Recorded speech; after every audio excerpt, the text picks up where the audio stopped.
Чихание – один из способов, как наш организм избавляется от вредных веществ, которые попадают. Некоторые интересные факты о чихании сию минуту. Итак, чихание – это неожиданный выдох, при котором воздух выбрасывается из носа с прямо-таки ураганной скоростью от 50 до 120 метров в секунду. При чихании поток воздуха, проходящий через носовую и ротовую полости, захватывает капельки слизи и слюны, которые в распыленном виде разносятся на расстоянии до 2-3 метров.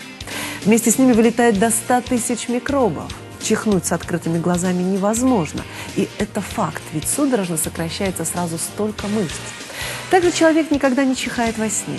Стеснительные люди, пытаясь чихнуть, порой изо всех сил зажимают нос, чтобы не помешать окружающим своим обчхи.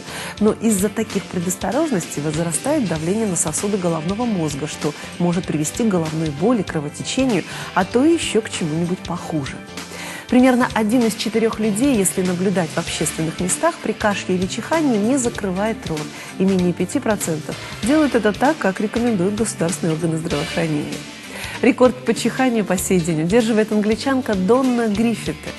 Женщина судорожно чихала 978 дней с января 1981 года по сентябрь 1983. Только за первый год своих мучений она чихнула около 1 000 000 раз.